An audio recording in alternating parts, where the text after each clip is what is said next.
Mediterranean is not just any sea. From the beginning of time, its shores have spawned a diversity of civilizations which have all contributed to universal history. The Ausonia, a great white ocean liner, will take us from port to port to discover a few of the gems of the Western Mediterranean. We're now approaching Barcelona, just as 5 centuries ago, a certain Christopher Columbus coming from Italy must have done. This is where he was crowned with glory on returning from the new world he had just discovered. So, before we come to Genoa, his birthplace and the last stop on our trip, Christopher Columbus, whose statue stands atop a column at the harbor's entrance, is first to welcome us to Catalan country.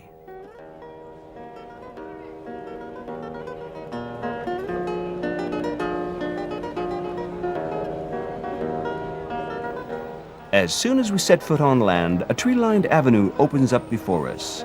Without effort, as if swept up by the flow of pedestrians, we move straight into the heart of Barcelona.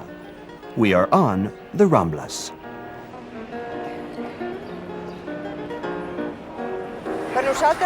To us, the Rambla is probably the most important place in Barcelona. It's the place where we meet, where we stroll, where it feels good being. Without the Rambla, Barcelona would not be the same. It's a place you won't find anywhere else. Innovation, tradition. Anonymous works, or masterpieces by great names, such as this mosaic by Juan Miró. A theater open to all sorts of acrobats, the Ramblas is a place for art and imagination. While upon his 80-meter-high column, looking the other way, Christopher Columbus seems to be pointing in another direction.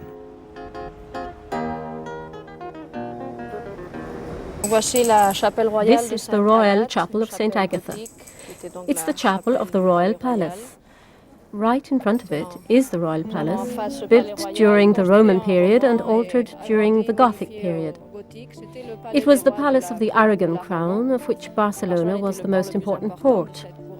It was here that Christopher Columbus met with Ferdinand of Aragon and Isabel of Castile when he returned from his first trip in America.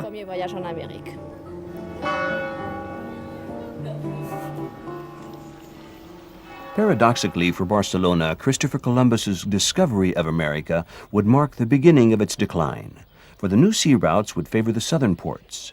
Beginning at the end of the 11th century and continuing for almost 500 years, Barcelona's golden age has left its imprint in the Barrio Gótico, the Gothic quarter, and the Cathedral of Santa Eulalia.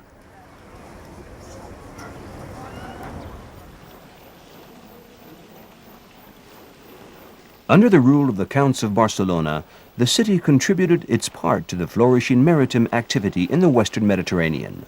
Barcelona rivaled Genoa or Pisa. Its hegemony extended from the Balears to Sicily, to Corsica, and as far as Sardinia and even Greece. The cloister was built after the cathedral, towards the end of the 15th century. It's one of the old city's most tranquil places. Only the geese disturb the peace, really. They've been here forever, since the Roman times. They're the guardian of the temple. What you see on the floor are the graves of members of the high ecclesiastical hierarchy and of the nobility. They were buried here during the 16th, 17th and 18th centuries.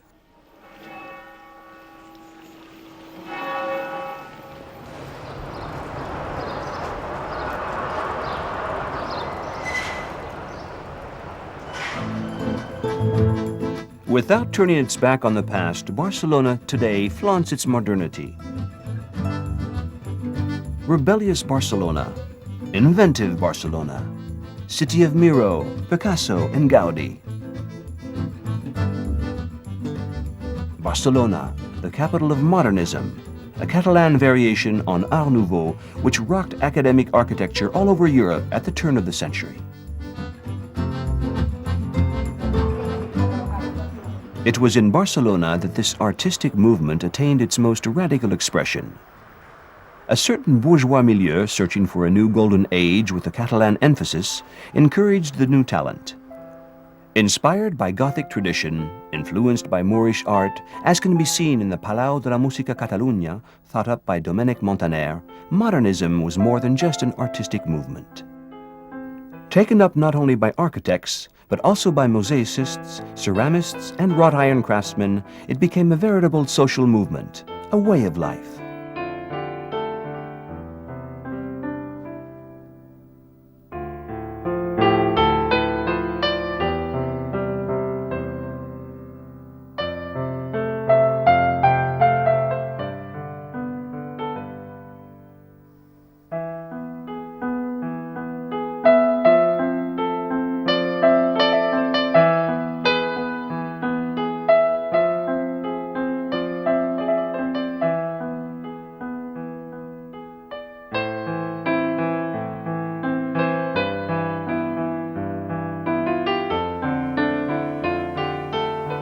The builder of the turn of the century, who would most leave his mark on Barcelona, is Antonio Gaudí. On Paseo de Gracia stands the Casa Milla, the stone quarry for some, the lava flow for others. As if shaped by the sea, the facade undulates, furrows, comes alive, becomes a living creature. Corners will disappear and the material itself will stand out in its abundance and in its astral curves. The sun will enter from all four sides, and it will be like the image of paradise. Thus spoke Gaudí. A surrealist before his time? No doubt about it. But above all, Gaudí is a mystic, and his unfinished masterpiece is La Sagrada Familia. Gaudí's plan called for 18 towers in the form of helical spires covered by tiles and crowned with a mosaic of polychromatic floral crosses.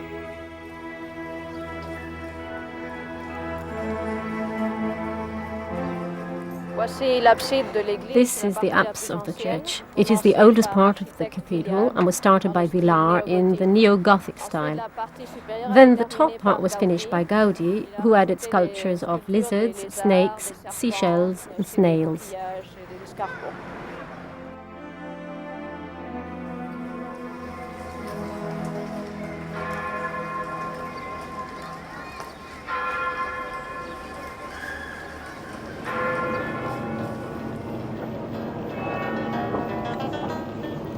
Phantasmagorical shadows, the spires of the Sagrada Familia, along with the spire of the Gothic cathedral, melt into the twilight. Christopher Columbus nostalgically looks on as the boats leave the harbor. While on the Ausonia, the captain welcomes the passengers aboard.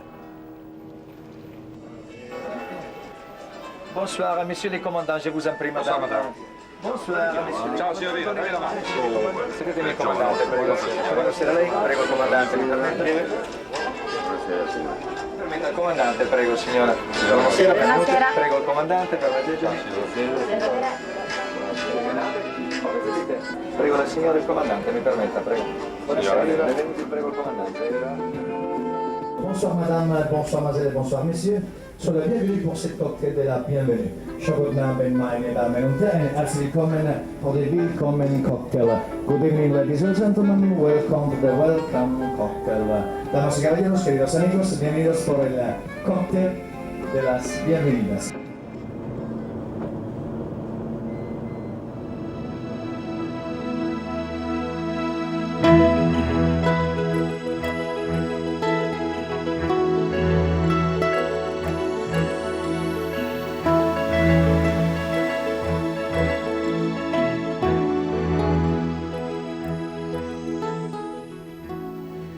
During the night, the Ausonia has been heading south, and in the bluish light of the dawning day, makes its way towards the Balears.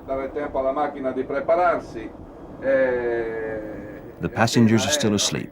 On the bridge, the officer of the watch calculates the route of approach.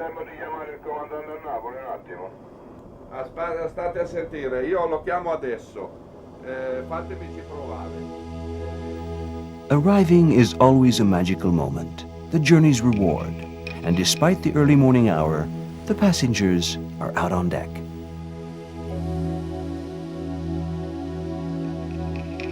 Coming in from the south, the Ausonia enters Ibiza's harbor.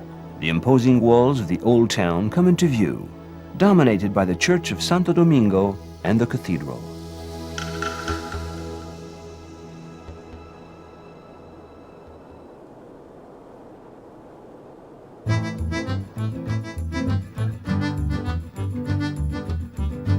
Ibiza. Ibiza. The island owes its name to the Arab occupants who stayed until 1235 when it was liberated by the Counts of Barcelona.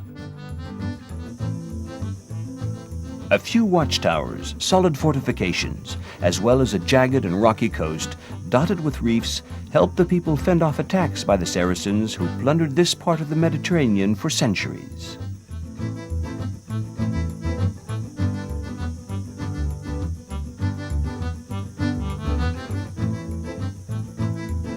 Despite the arid climate, Ibiza looks much like a large garden, planted with laurels, wild roses, and fruit trees.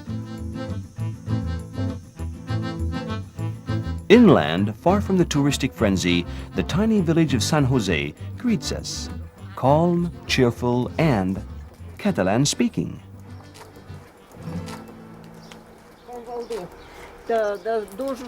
Yes, we wear 2 dresses to work in the fields. To work? Yes, to work. But right now you're only wearing one. When we go to the fields, we wear them like this. And we work in the fields.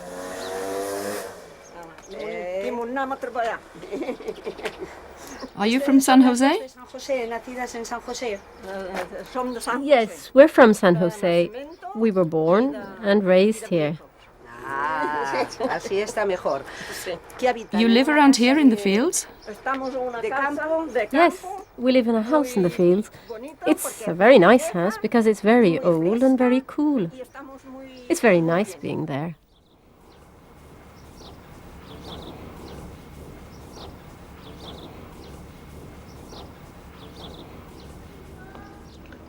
A sundial for a commemorative plaque. The church in San Jose resembles its inhabitants.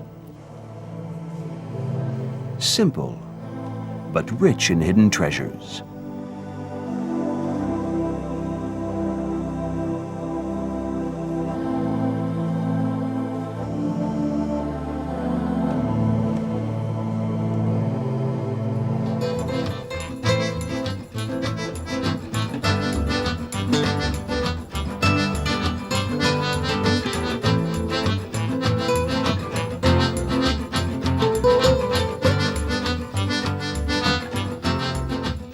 Built in the middle of the 16th century, Ibiza's ramparts rise above the lower town.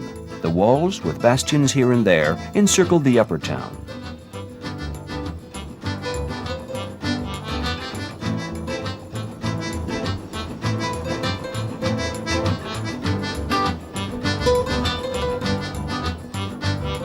Meanwhile, below, clinging to the headland, the old fishing village of Sapeña brings us back to the sea and the harbor.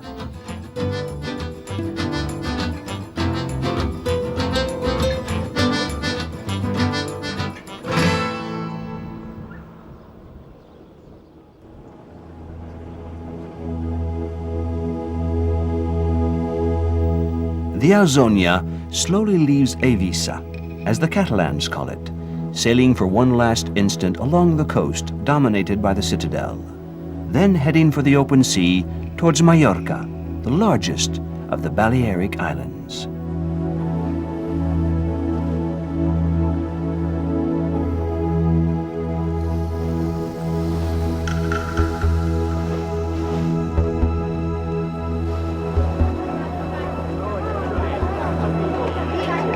Only a few hours of sailing separates Ibiza from Mallorca. And so, rocked gently by the rolling sea, the Ausonia takes on the look of a sea resort.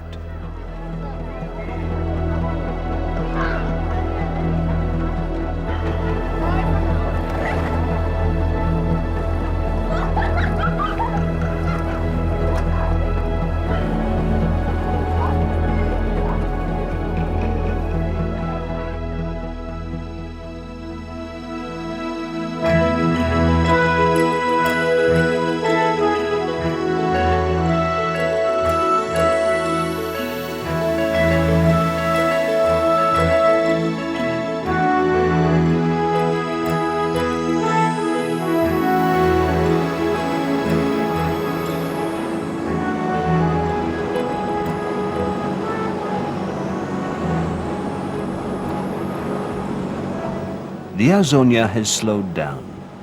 We're entering the vast Bay of Palma, which the Gothic cathedral, a giant silhouette, punctuated by buttresses, seemingly sharp as spears, appears to protect.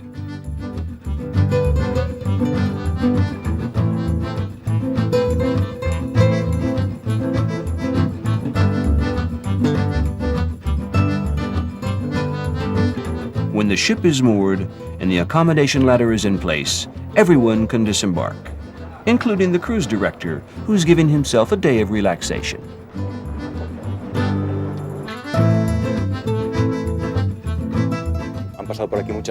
Many people have been through here. The Romans, the Arabs. Then after that, there was the reign of the kings of Mallorca.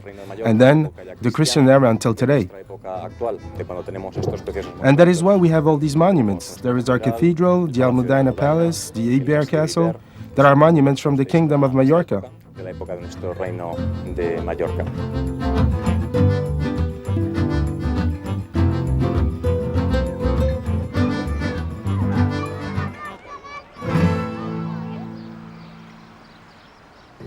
Palma is my city. It's the capital of the island of Mallorca. The island is very touristic, but it's very pleasant, and there are some really, really nice places.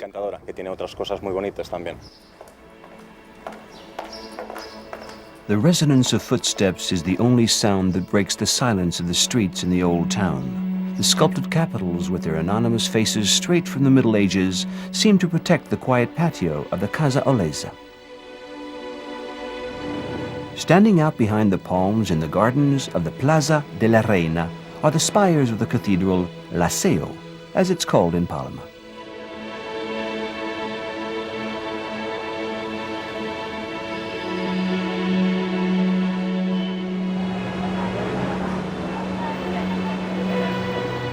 For tourists, as well as for Mallorcans, Palma still conceals many unsuspected treasures, such as these magnificent buildings in the purest modernistic style. After all, Barcelona is nearby.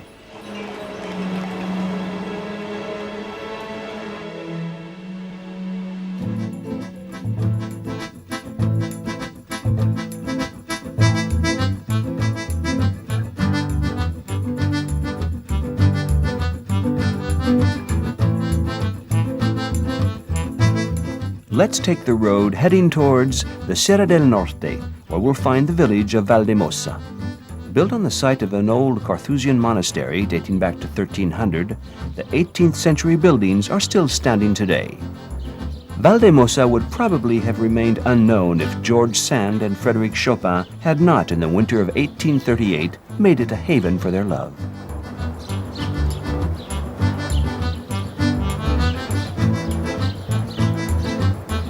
Many traditions remain alive on Mallorca. Street names like Calle de Vidro, glass objects dating back to the 3rd century found during archaeological digs. These are so many signs attesting to the island's ancient glassmaking tradition.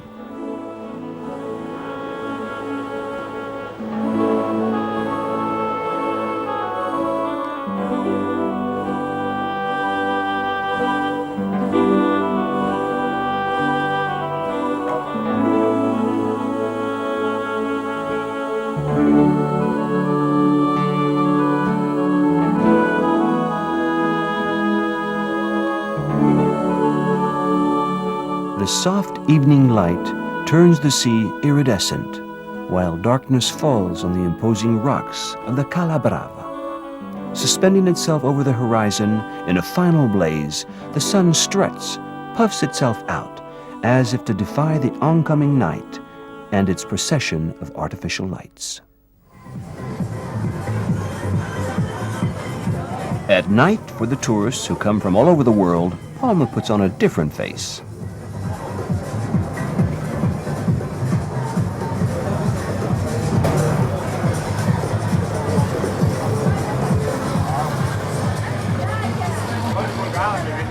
But underneath the mask of Palma the frivolous can still be found Mallorca the authentic.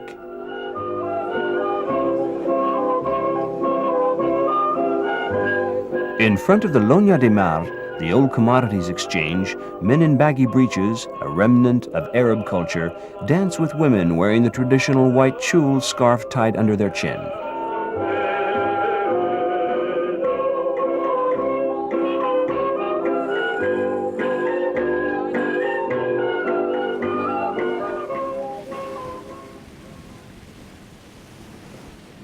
the Ausonia takes to the sea again. On board, another spectacle. But this time a little bit barer.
Throughout the night, while the party was going strong, the Ausonia followed the path of the sea and the stars on its way east.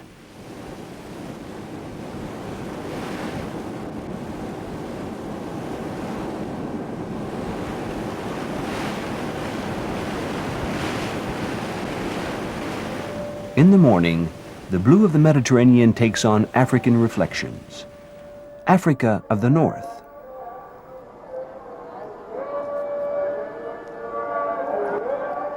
Of the Orient, of 1001 Nights. We're in Tunis, and this door opening in front of us suddenly reveals another world, that of the souks of the Medina, the Arab city.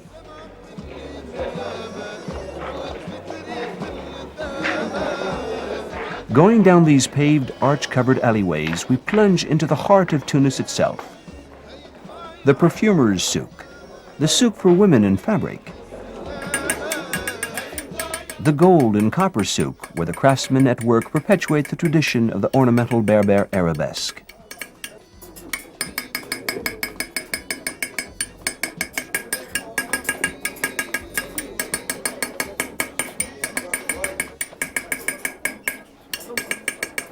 The rug souk at last. It's very difficult to find a woman who's going to sit on a chair and work 8 or 10 hours a day. So when a tourist comes here and sees the carpet being made by hand, he comes through our workshop, sees how the women work, because the visitors don't realize that women spend lots of time standing up and weaving. You know, people see handmade and think, well, but when they see how the rugs are made, they have no choice but to buy.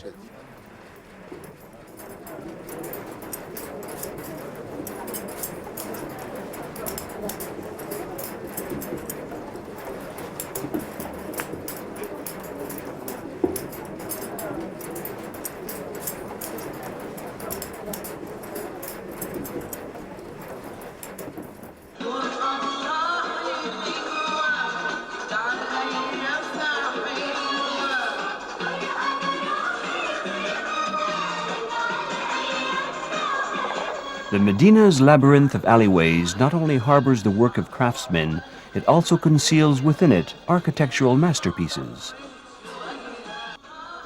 Finely sculpted decorations, a balance of form and volume, a harmony of colors.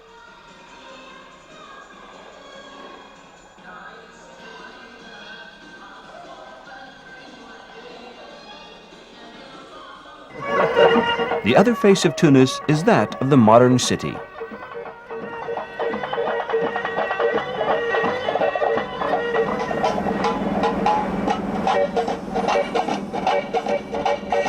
With colorful, studied carelessness, a furtive image of tradition mixes with the ordinary expressions of modernity and of a certain liberty. This is all done with typically Oriental nonchalance.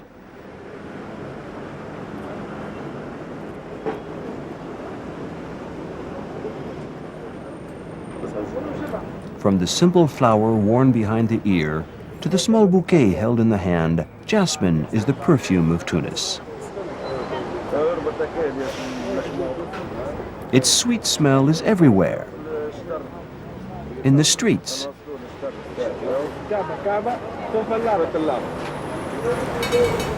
most certainly in this brand new tramway.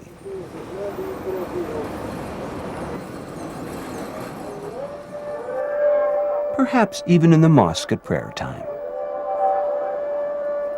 From the minarets, the Zitouna, Tunis's grand mosque, the muezzin calls the faithful to prayer.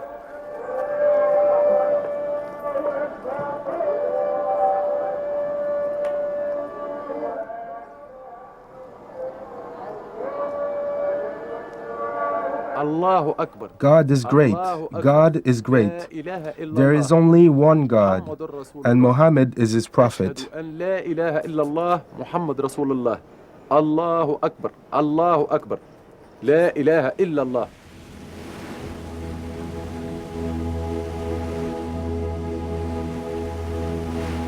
As the sun disappears behind the Tell Mountains, the Ausonia leaves the Bay of Tunis and heads north.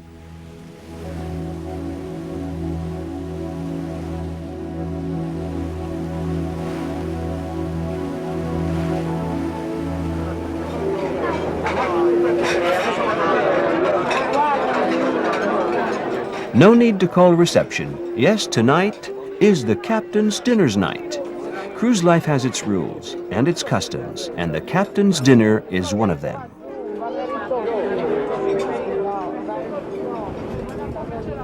We continue sailing towards Sicily, while back in the main lounge, an obviously talented cruise director plays with fire.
Nelle salite da rovina, nelle salite alla sua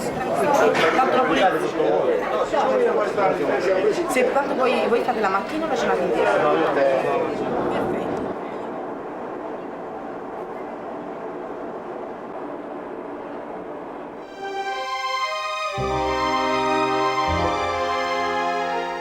A triangle of mountains less than 100 kilometers off the shores of Africa and only 3 kilometers from the Italian peninsula, Sicily is the largest island in the Mediterranean. Phoenicians, Greeks, Romans, Byzantines, Arabs, Normans. Sicily has fascinated throughout the ages, and the island makes waves even today.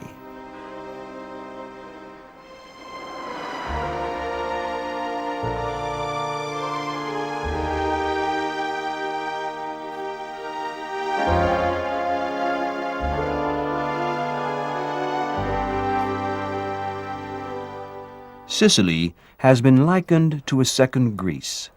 Of its many ancient monuments, the one in Segesta is among the best preserved. The temple's Doric style attests to the influence of Athens. According to a Greek architectural technique, the columns were built upon leaden bases in order to limit possible damage by an eventual earthquake. Noi siamo qua a Segesta, città. We're in Segeste, a millennial city and archaeological site. Behind me is the temple that was built during the 5th century BC. It was built by the Hellenes, who we are quasi certain came from Anatolia.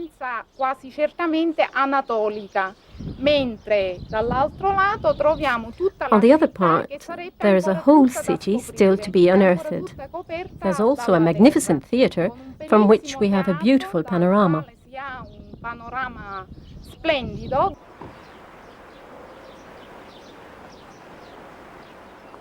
Memento Palermo, memento Monreale.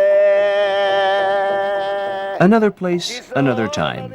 Here we are in Monreale. The city is famous for its cathedral, a Norman masterpiece, as well as for its painted carts glorifying the paladins, the knights who waged war alongside Charlemagne. L'espacio è di tutti chi va e chi viene. Buono ci vuoi così. So how many carts were there? Thousands. There used to be thousands of them, because they carried everything with them. Fruit, people. Tourists also? Tourists? No, because they've been around only for the last 25 years.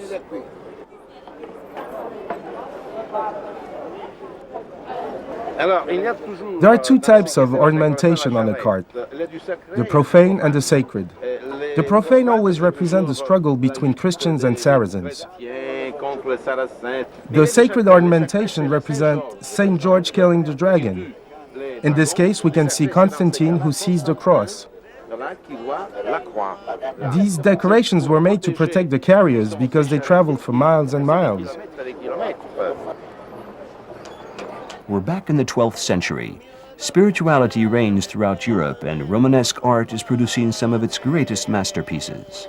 In Sicily, however, the religious tolerance of the Normans, the new lords of the land, results in the Cathedral of Monreale, where East subtly meets West in an ornamental alliance of extreme finesse.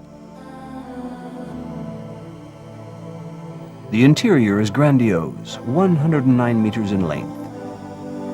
Built in the form of a basilica with 3 naves, it's sumptuously decorated. Semicircular arches which show Arab influence. Ceilings covered with Byzantine mosaics depicting biblical scenes or the Norman donors.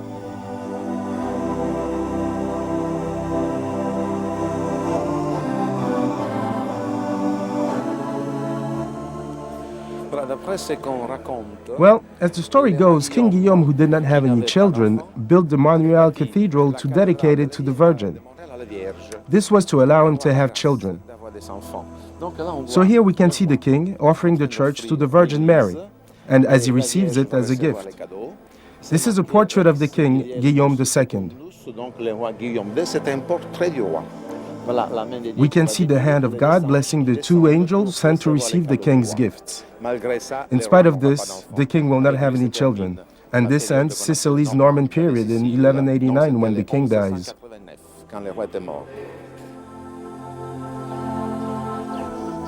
Like the cathedral, the cloister is the work of William II, and the small Arab-inspired arcades are supported by 228 twin columns decorated with mosaics.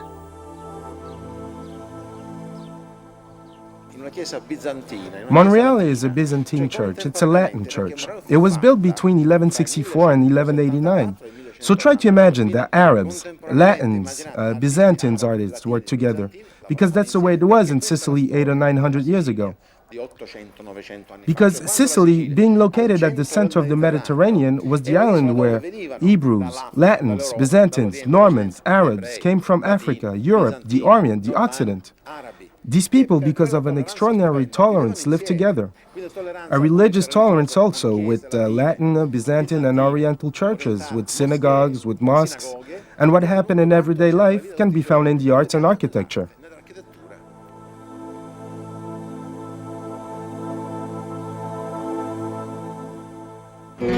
After Segesta and Monreale, Palermo, the third and last movement of our Sicilian concerto. Lovely riders atop their Vespas, beneath the bemused gaze of a marble goddess. All of Palermo is summed up in these extremes. If Palermo is, as the saying goes, the city which makes those that look at her turn their heads, we won't be able to resist.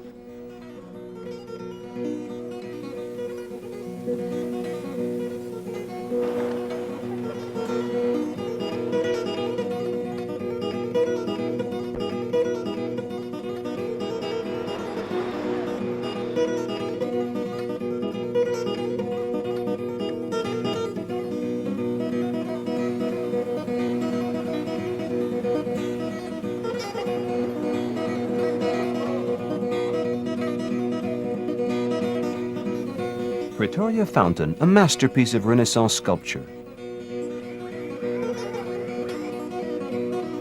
La Martorana with its graceful Romanesque campanile. An impressionistic whirlwind, Palermo today offers the spectacle of an evolving city with a glorious but fallen past.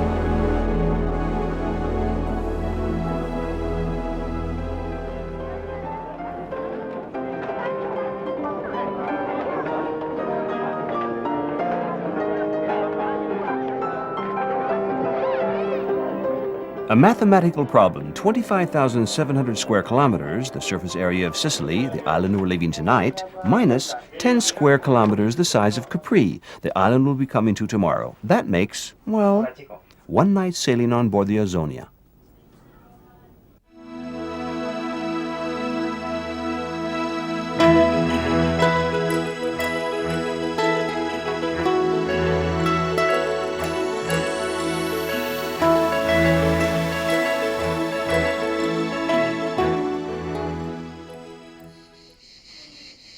The history of Capri begins with the Roman emperors Augustus and Tiberius, who made it their favorite place of residence.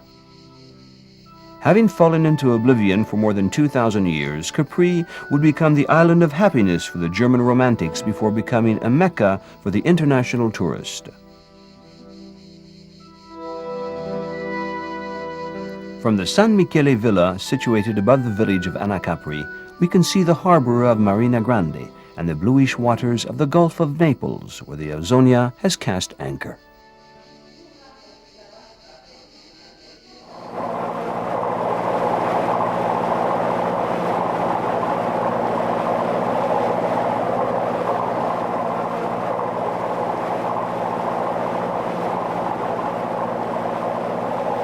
Sailing along the coast with its steep chalky cliffs, we're approaching one of the main curiosities of the island, La Grotta Azzurra, the Blue Grotto. Although already known in Roman times, the grotto was in fact rediscovered in 1826. Since then, it has continued to attract many visitors.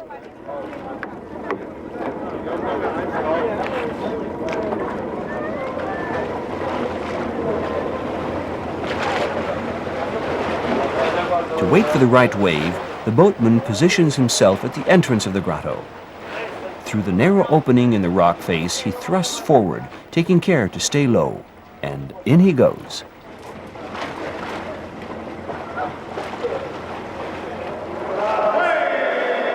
Because of the sunlight, which is refracted when coming in, the water takes on this unearthly cobalt blue color.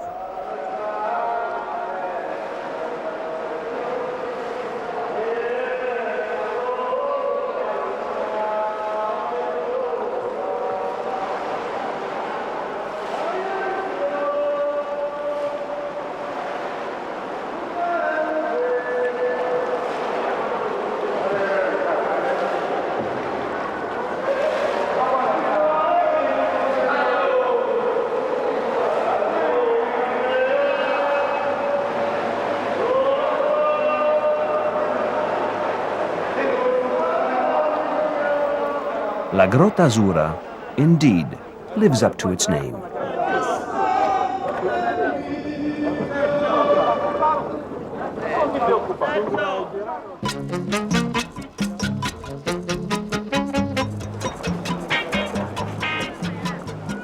Capri is a mood, an atmosphere. It's gracefully passé and awfully Italian.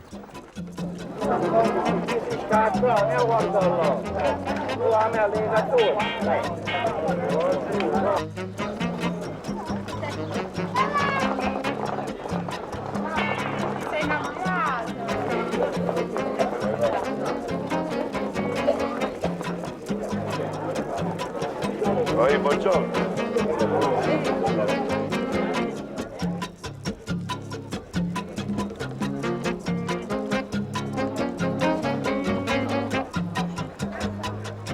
Light, frivolous, superficial.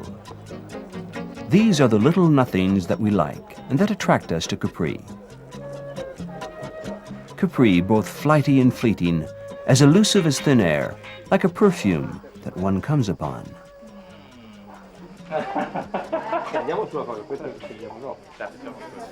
Like a smile. For the women, we also have Capri, Caprissimo, etc. So tell me something, is the legend true about Capri and its lovers? Yes, of course, and the perfumes also help. E I profumi poi contribuiscono, no? Per l'assieme di cose. Do you remember some famous lovers? Yes, there was Liz Taylor. C'è stata Liz Taylor. Sono stati...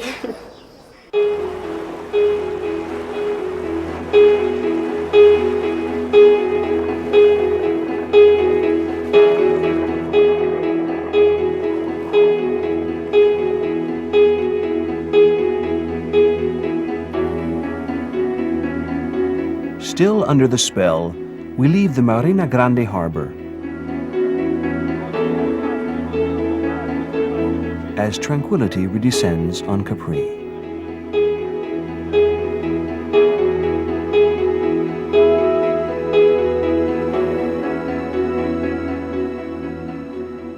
Parlare dell'Ausonia per me è molto facile, perché è una nave sulla quale lavoro. Talking about the Ausonia is very easy for me, because I've been on the ship for 6 years, been its captain for 6 years. E non la conosco solamente io.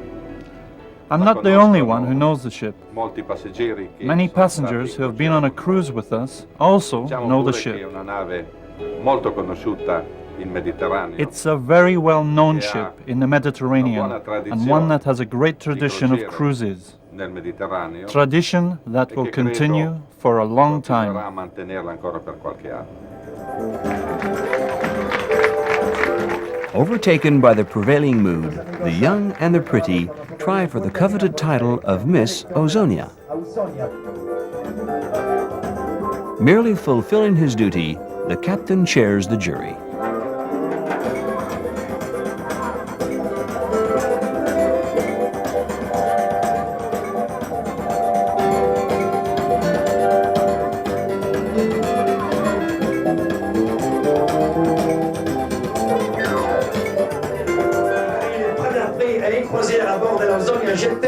Miss Ausonia è il numero 14.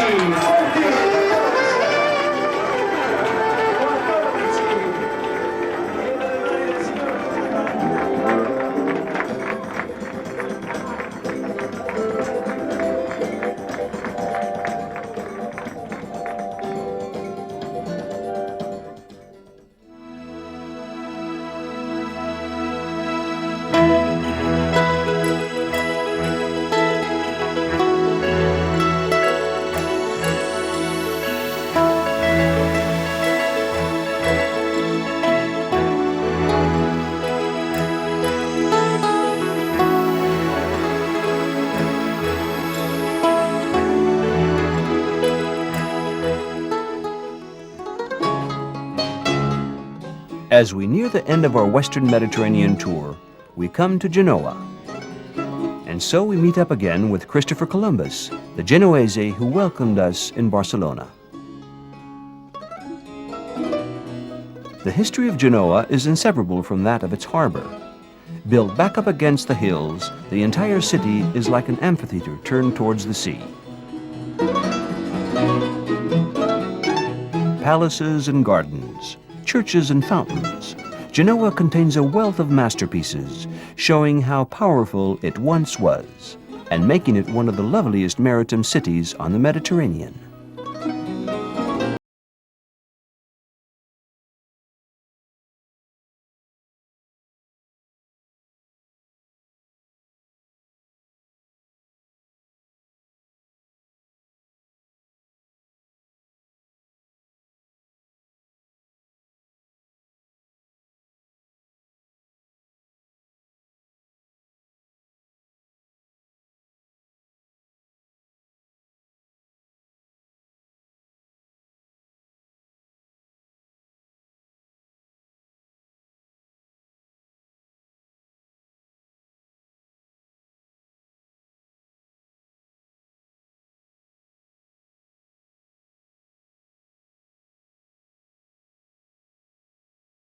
The history of Genoa began in the Middle Ages, when it was among the largest maritime cities in the Mediterranean. The city had commercial relations with all the civilizations in the region, especially with Arabia, whose influence was very important.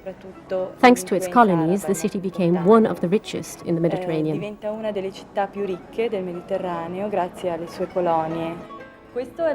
This is Genoa's banner, the Crusaders' Cross, symbol of St. George. In the Middle Ages, the British ships entering the Mediterranean adopted the banner, therefore coming under the protection of the city. It then became England's banner.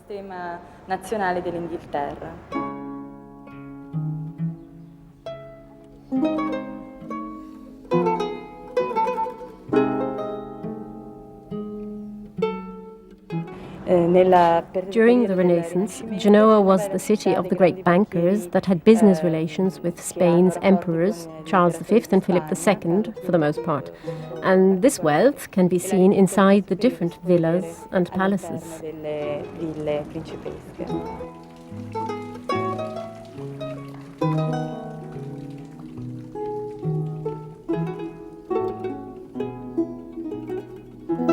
Paradoxically, the city's commercial decline in the 17th century coincided with a time of flourishing artistic activity. Palazzo Doria, Palazzo Podesta, Palazzo Cataldi. The many palaces on the Via Garibaldi date from this period.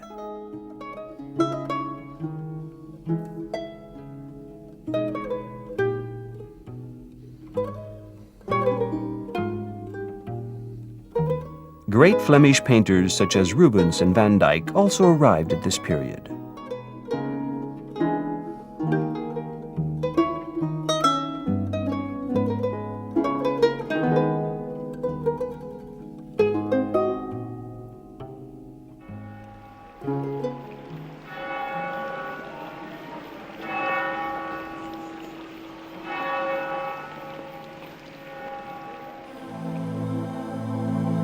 The huge rose window in the Cathedral San Lorenzo betrays French influence. However, the porphyry columns surmounted by sculpted capitals and the double-tinted arches give it quite a peculiar atmosphere. The facade, done in bands of black and white marble, is a typical example of the Genoese Gothic style.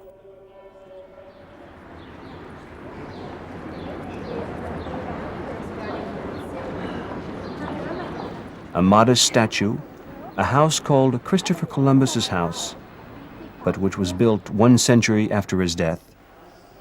Traces and signs of the great discoverer are actually quite scarce in his hometown.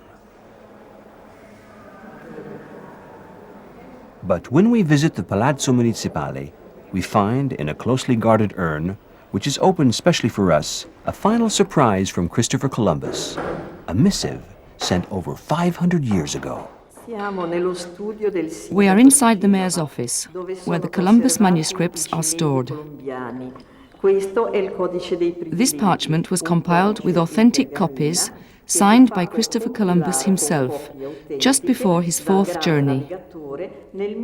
These documents, in which Columbus speaks with such love of Genoa as being his country, are the unequivocal proof that the great navigator was in fact from Genoa. sono la prova inequivocabile della sua genovesità.